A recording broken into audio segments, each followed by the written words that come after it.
exercises that we could do by yourself so you can push your abilities to the next level and practice mediumship and psychic reading. So the best way this works is if you get a photo from a person or a pet that you do not know much about, and then you do a reading about them. You read psychically what is the information that you can get about that person or that pet. You could do that with things, places, and plants as well. But for now, we can stick with humans and pets because that is easier to access overall. So first, you start by getting a photo of someone that you do not know very well. The less you know about that person or that animal, the better it is for the reading to be more accurate and for you to write down the information and double check at the end of your reading what were you able to get and how accurate you were with your findings. Before you start doing the reading, make sure that you try to raise your vibration. So try to find a moment of stillness. A little meditation can go a long way. You open up your clairs, you open up your chakras, and you try to access that information of blending your aura with theirs.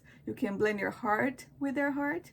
You can blend your energy with their energy. The way that you visualize or feel that will be different for each person. So be patient. A lot of it is exploration at this point, especially when you're starting up. But the key thing to keep in mind here is making sure that we are expanding our energy and raising our vibration. The 3 words that you can think when doing that is bigger, higher, and brighter.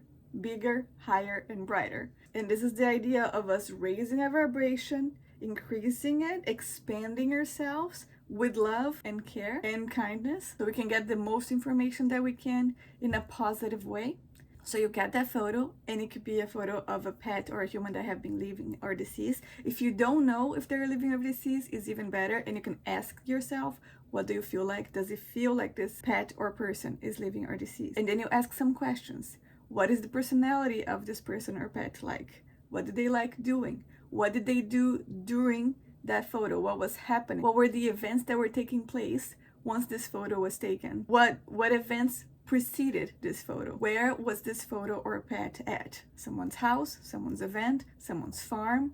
Were they traveling? Were they at home? And as you're asking those questions, you can try to cycle through the clairs and ask yourself, what do I see in my mind when I try to feel? What was the personality of this person or pet like? What do I hear in my mind? What do I know in my core about this person or this pet or this place or this plant?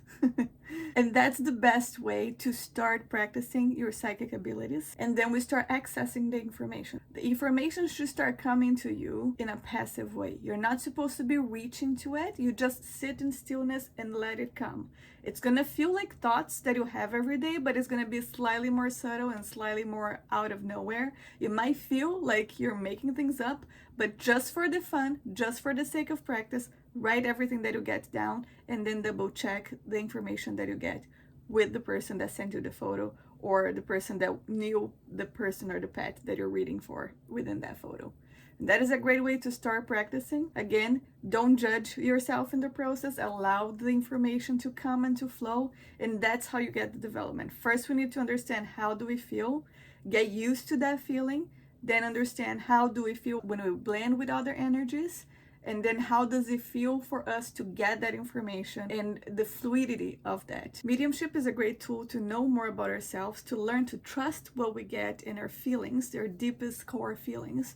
But it's also a tool that has to be used carefully and in a way that can create positive impact in other people's lives.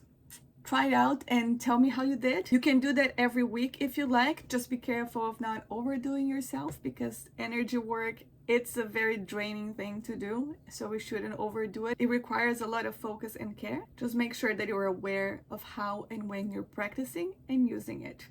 I hope you had fun. Write it down below if you had any questions and share with me your experiences. I'm curious to know. Bye guys. Have a great practice and let's make the world feel more connected.